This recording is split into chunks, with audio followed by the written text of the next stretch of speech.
Hey girl, so today we're going to talk about the truth about decentering people. And honestly, this changed my life in ways I didn't even expect. Girl, I honestly think a lot of us don't realize how much of our identity, our emotions, and even our self-worth becomes tied to other people.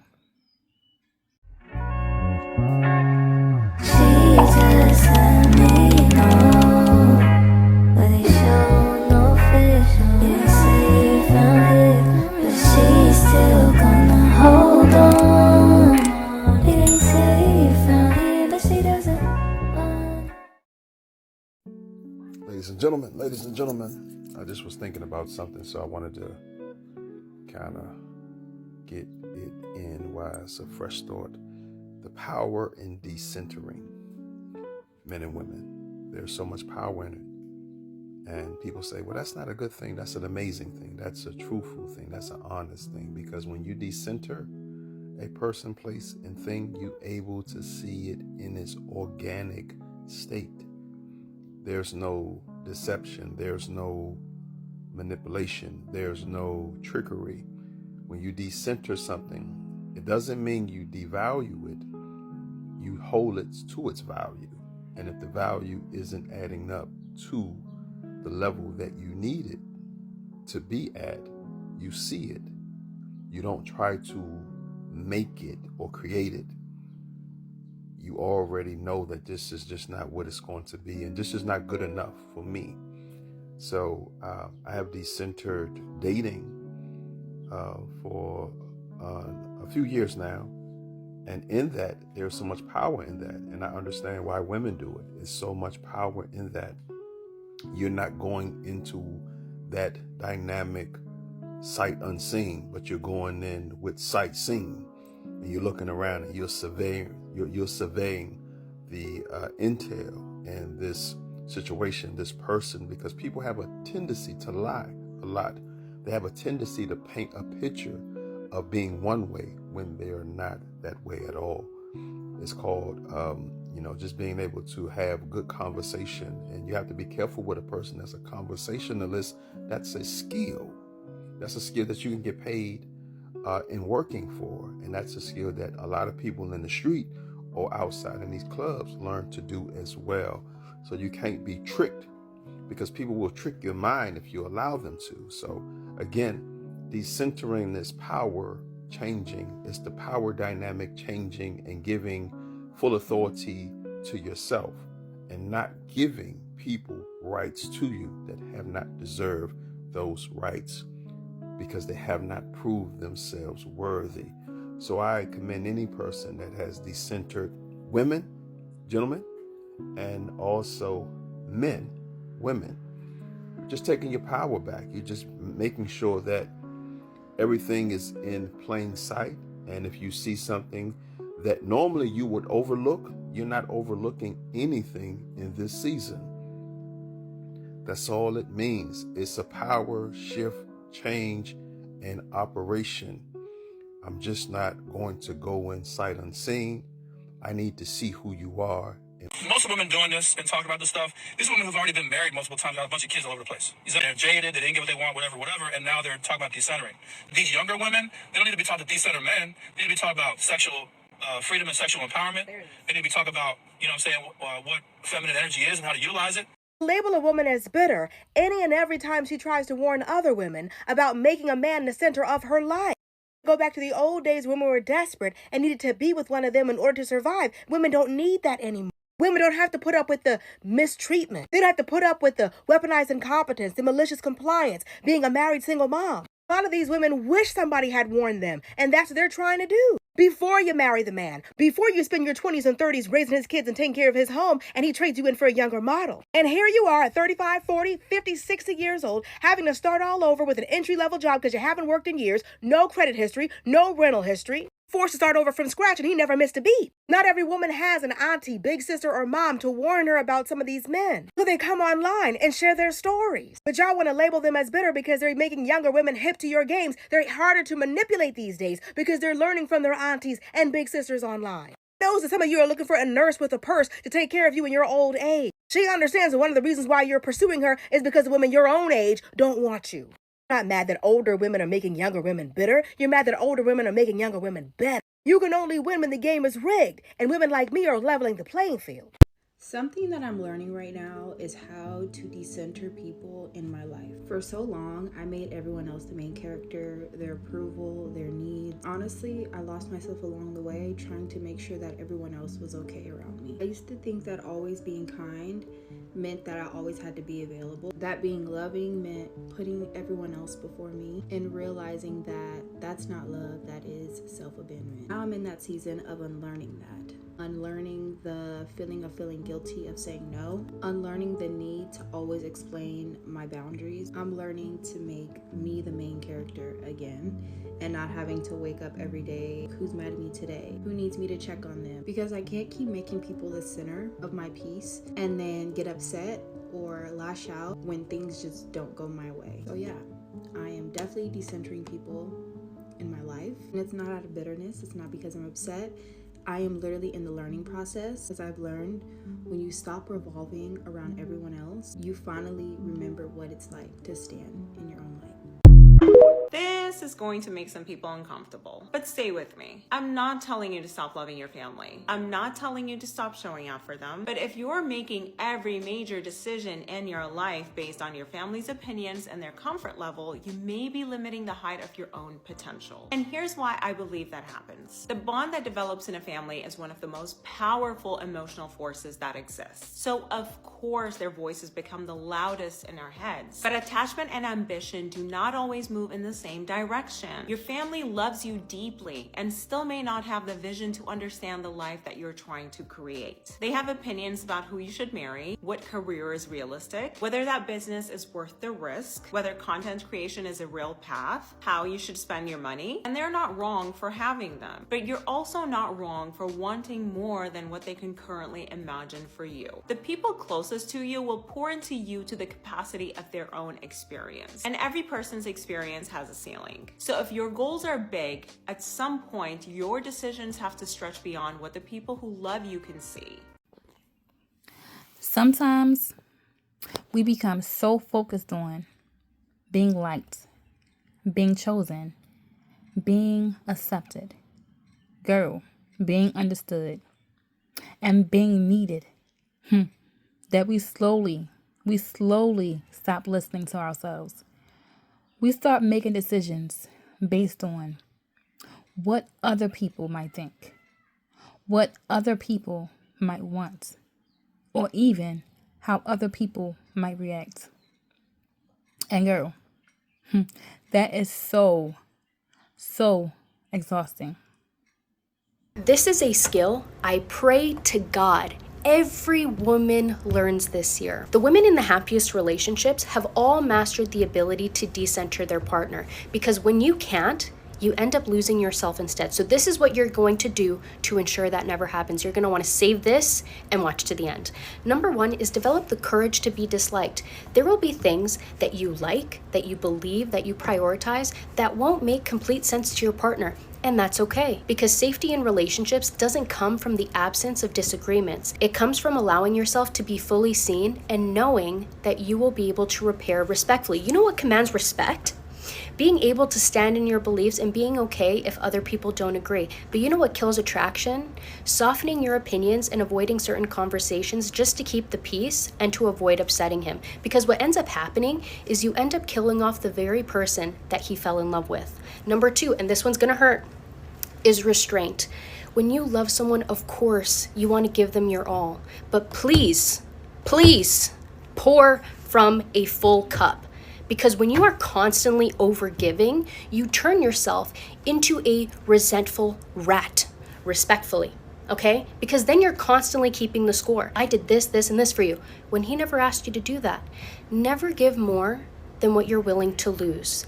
Give based on how much they're reciprocating, not based on how much you love them. And number 3 is stay emotionally diversified. Your partner should not be your only source of emotional validation, reassurance, and fulfillment. I've asked hundreds of clients, when are you most attracted to your partner? And not one of them has ever said, when they make me their entire world. No. What they always tell me is when I see them in their element, when they're passionate, when they're working towards their goals. Hold on to those things because they keep you interesting, they make you grow, and they actually strengthen the relationship. Most importantly, it gives you the confidence that if that relationship were to end, yes, you'd be sad, but you would be okay. And that kind of energy is what makes him never want to leave. Let's talk about what it means to decenter anything. There's a lot of conversations on this app about decentering men, decentering money, XYZ, but let's get into what it means to center anything on the most basic level. I just finished my Master's of Education in Psychology, so I figured it was time for me to start doing more educational videos about psychology. And I also have a whiteboard and I've been dying to use it, so let's get into what it means to center anything or what people are talking about. So we're always going to start with you, okay?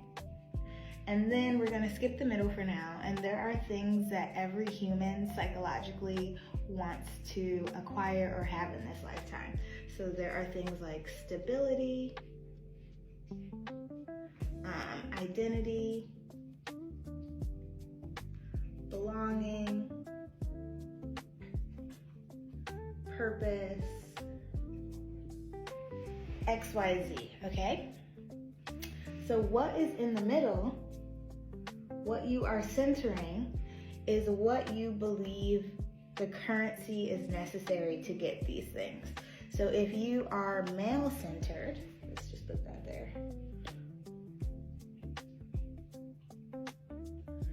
Your viewpoint of life is that in order for you to get to stability, in order for you to get to a sense of self or identity, in order for you to get to belonging, it goes through men. You need men to get stability. You need men to determine your identity. You need men to help you belong. This is like when people start feeling really bad when all their friends start getting married. And so they're like, in order for me to have community again, I need to get married. A sense of purpose. If you're a wife, if you're a mother, you feel like you can get that sense of purpose through men. It doesn't have to be male-centered though. It could also be money. If you are someone who is extremely capitalistic, that's your viewpoint, money is your currency. You need money to get stability. Money will determine your identity. Maybe you're not happy with yourself until you feel like you reach the amount of money you want. Maybe money you believe will get you the community you want because you only want to be around people who also have money. You feel like money will give you a sense of purpose. The piece I wrote was about centering suffering. So if you're a woman, we are taught, we are conditioned, especially if you're a black woman, slavery, all of those things, that your way to stability, your way to identity is to suffer, is to endure. If you suffer enough, it'll make you virtuous. You'll feel like you belong. If you suffer enough, it'll give you purpose. So how do we get out of this cycle? The key to getting out of the cycle of centering anything is to realize that nothing needs to be in between these things. You, as you currently are, have enough to get stability. You have enough to determine your own identity. You have enough to belong where you want to belong. You have enough. And that does not mean that you don't still want, maybe you still want a partnership. Sure, partnership. You still want money. You still want money.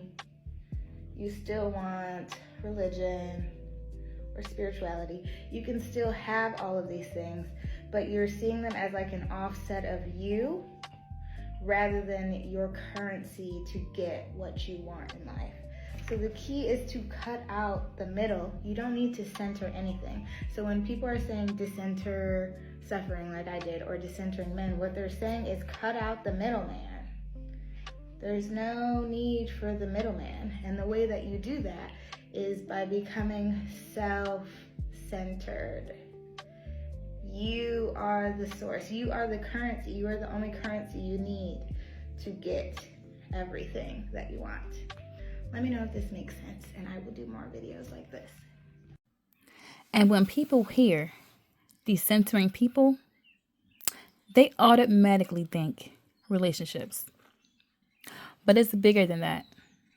Some people center men, friendships, family, social media validation, co-workers, church people, parents, and yes, even other people's opinions. So girl, some of us have spent years abandoning ourselves, trying to avoid disappointing others. Put your best tennis shoes on and take off running from anybody who is negative. I'm talking about they are consistently, persistently, and aggressively negative. Every positive solution that you have, they have a negative for it. You have to get away from that energy, and I don't care who it is, okay? Whether that's a friend, a family member, a co-worker, I don't care if it's a spouse, someone you're involved with, someone that you're dating. Go ahead and get away from them. A sibling, it does not matter. You see, even when you're a very positive person and you're the kind of person where you have a big heart and a pure heart, and let me tell you something, I'm speaking from experience here, okay? The thing is, we are natural born healers. It's just in us to help people, especially people who are going through some type of struggle. You know, we pour into these kind of people, pour into them positivity, encouragement, uplifting words, support, guidance, all of that. But the thing is, what's going to happen is the more that we pour into them our positivity, the more and more they're going to drain us. And the thing is, you have to know your own boundaries. And when it comes to a point where you feel drained, when it comes to a point when you go around these people, you see the difference in your energy. You see the complete shift. When you see that you're no longer a happy person, it has killed your joy when you go around these people, but because you care about them so much, you love them so much, you continue to go around them, you continue to answer the phone, you continue to help them, you continue to be with them. But what you have to understand is we can't heal and help everyone. When it gets to a point where it is draining us, they're like energy vampires. When it kills your joy, when it drains you, when you notice the shift, that is when it's time to move on with life. And we don't want to hurt people. But what you need to understand is, let me hold your hand when I say this. The problem is you lack self-love. You may think you love yourself, and you probably do, but it's not as much as you need to. Because self-love is, even though I love you, I have to do what's best for my mental health. I have to do what's best for my mental health. Because if loving you affects my mental health, I have to move forward with life. I have to distance myself. There is no love lost, but I have to love you from a distance now, because you have to get yourself together. It's not my job. It is not my job to fix you. It's not my job to make you happy. You have to find your own and seek your own happiness. The only thing I can do is add. But when it gets to a point where I'm adding to you to where I'm empty, that's a lose situation for me. Either we both win, or we have to go our separate ways. But boundaries, that's when boundaries kick in. As much as you love them,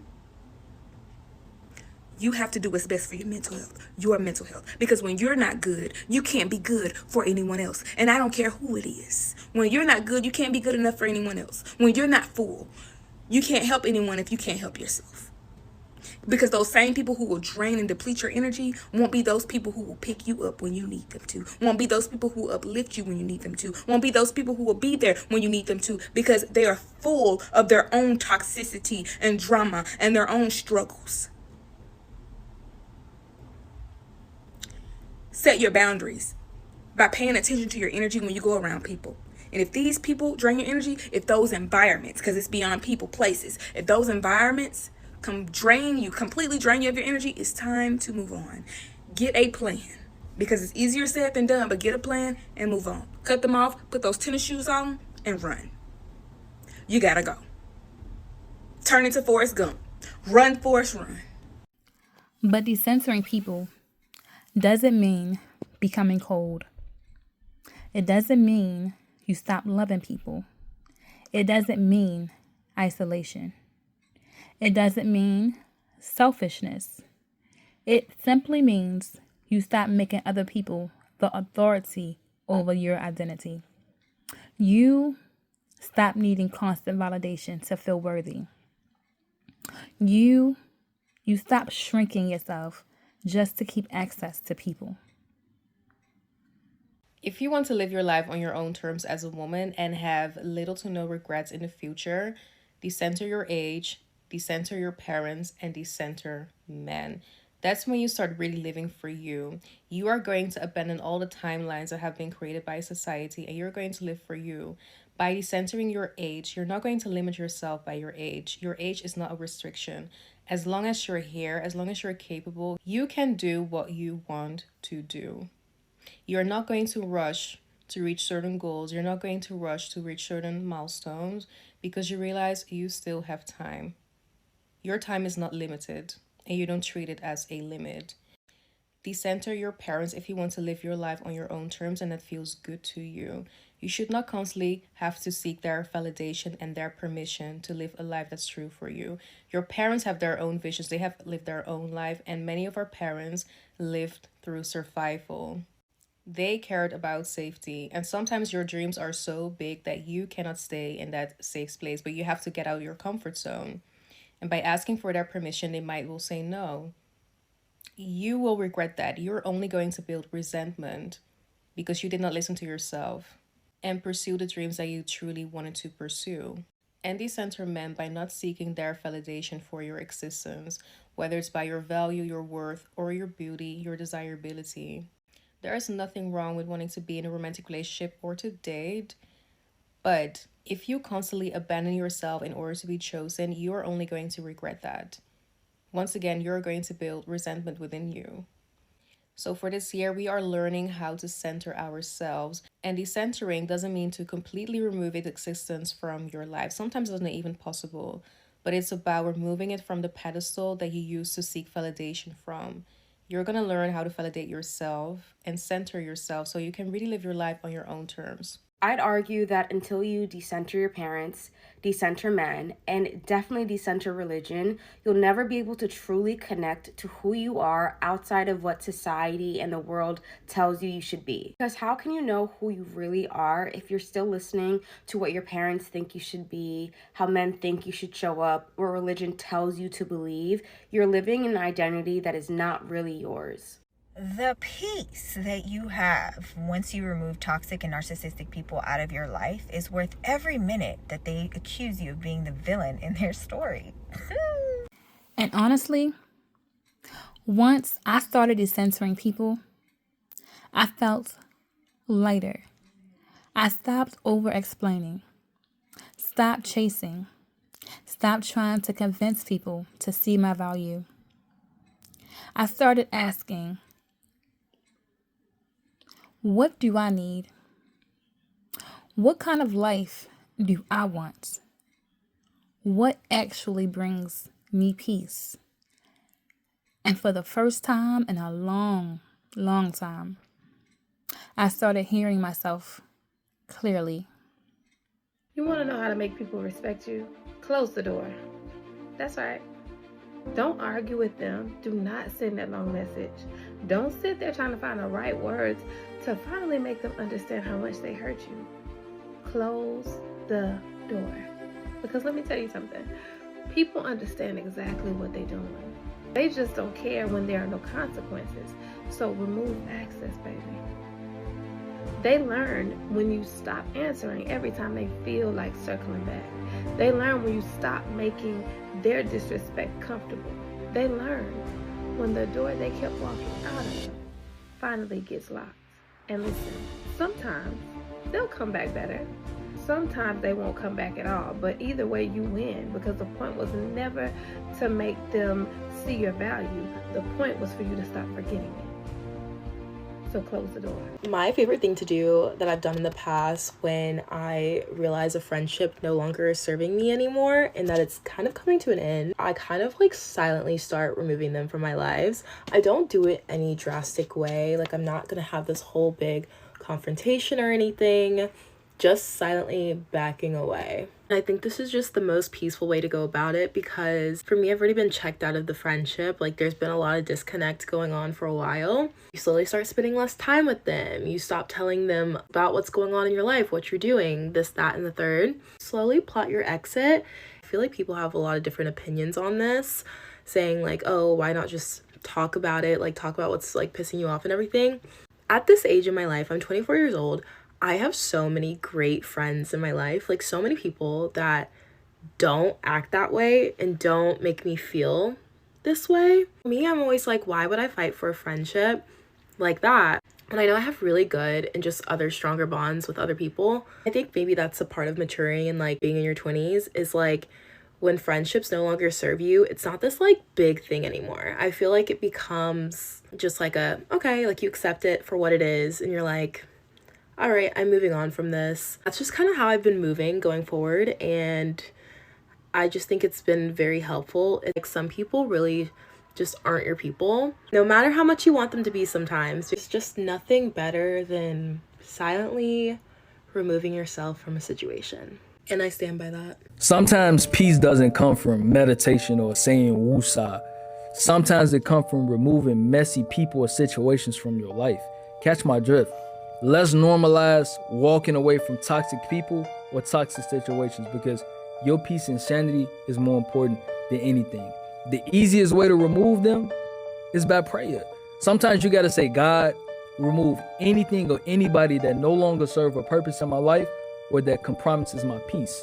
And just like that, you'll see people leaving your life like it was a Rico sweep.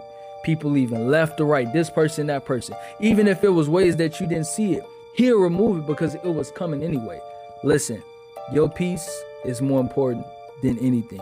And by all means, if it's something or somebody that doesn't help you get in a better space mentally, let them go. Let it go and be perfectly fine with that. Now, I'm not gonna lie, because girl, this journey, it can feel lonely sometimes. Because when you stop performing for people, some relationships, they simply change. Some people only like the version of you that constantly overgave. And when you start setting boundaries, choosing peace, and protecting your energy, everybody definitely won't understand it. They won't. Cutting people off and going no contact, leaving when there is harm and disrespect present, is so incredibly compassionate. It truly is so corrective and grounding for everybody involved, because for you, it deepens the trust that you have in yourself. It deepens the trust that you have in your ability to take care of yourself and to save your own life. There is no good, beautiful, delicious quality of life without self-trust, without a strong relationship with yourself. And leaving when harm is present deepens that bond, because it tells your body that when it speaks, you will listen and act accordingly. You won't override it despite it telling you clearly that this person or this space is a no. And while the focus for leaving when harm is present is for your safety, it also serves as a gift for the other person, because consequences are life's greatest teachers. Facing the consequences of your actions unobstructed is the greatest way that we learn as humans. So no, it is not at all our job to help harmful people heal. But the reality is that there is really no space for learning when they continue to have access to you. Their brains literally learn that it's okay to be harmful because nothing significant happens as a consequence of their behavior. Access remains. The ability to harm and disrespect you still remains. They still have access. In fact, it just reinforces the belief that they can do whatever they want despite the impact, because nothing will come of it. And I say this because sometimes we don't cut people off because we want to give them the chance to learn. We want to give them the space to learn and to grow and to change and to learn from their behavior, but without experiencing the consequences of their harm, which is less access or denied access altogether to you. The room to learn is real small, practically non-existent. Like, you're not doing anyone who behaves harmfully, anyone who is disrespectful, any favors by remaining in connection with them. You see the people that are happy to disrespect your boundaries but respect somebody else's boundaries. I truly think it's because sometimes you haven't shown them madness, and not only madness, but you haven't shown them that there are consequences to not respecting your time and your boundaries. Because what's interesting is you need to think about what is the last thing they had access to despite them violating your boundaries. If violating boundaries still leads to access, why would they respect anything? Even if it's inconsistently. So sometimes, you enforce your boundaries, sometimes you don't. Just imagine what kind of habit you're giving them. And I think people only understand what you truly mean by what you consistently allow. Sometimes you just gotta be done with people. Not mad, not bitter, not holding grudges, just done. Done chasing. Done explaining, done waiting for them to change, because peace is different when you stop forcing connections with people who drain you. You can love people from a distance, but you owe it to yourself to protect your energy. And you got to remember that every time you hold on to the wrong person, you block space for the right blessings. So just let go. Not because they're bad, but because you deserve better. Sometimes you got to remove yourself because people don't know how hard you are riding for them until you park the car. People don't realize you give people a little bit of rope and they start pulling it. Then all of a sudden they start getting familiar with you and they lose the honor. They start treating you any old way. And in this new season, I'm not wasting my time on anybody that when I leave your presence, especially when you got direct access to me, those are the ones that wear you out the most. But I truly believe there comes a point in healing where you realize you simply cannot build a peaceful life while constantly abandoning yourself for acceptance from others. You deserve to exist without constantly proving your worth. And I want to be clear, when you remove these people from your life, because you will, they're going to try to paint a picture to the world that you're wrong when they did you wrong. But I want you to understand this, Annie, and never forget it. Never feel guilty for cutting someone off when they handed you the scissors. But like I always tell you, it all starts with you. I heard this saying once, says you have to be careful being happy around unhappy people. The reality is that your joy is going to torment their misery. It's going to make them sit here and be terrible to you because of their lashing out of that aspect. You have to realize that there are some people that will see you do amazing things or even the simplest things, but because of where they are, because of their brokenness, because of their heart or the lack thereof, the moment you do these things, they feel like they have to attack or destroy it because it agitates them. It agitates the spirit of misery that they're living in. So you have to realize that you can't be happy around unhappy people, and this is something to check your circles in. There are some people that you consider friends that are close to you, even family members, that you will sit here and tell things to, and their whole demeanor changes. They're not celebrating you because they find it difficult to do so. It's hard to celebrate you when they're struggling with this.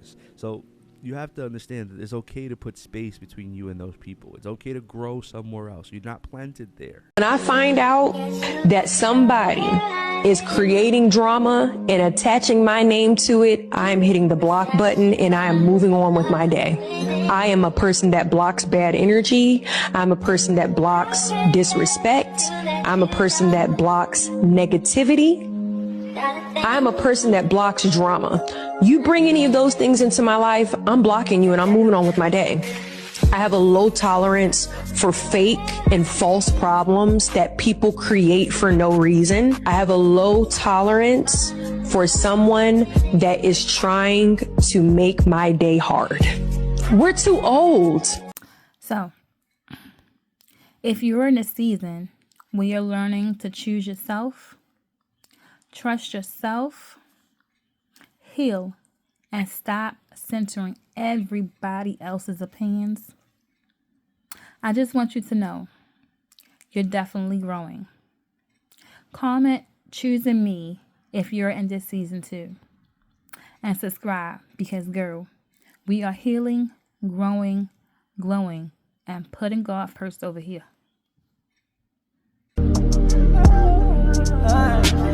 My girl got diamonds on her arms, diamonds in her ears. She even wear that diamonds for a year. I'm trying to treat you special.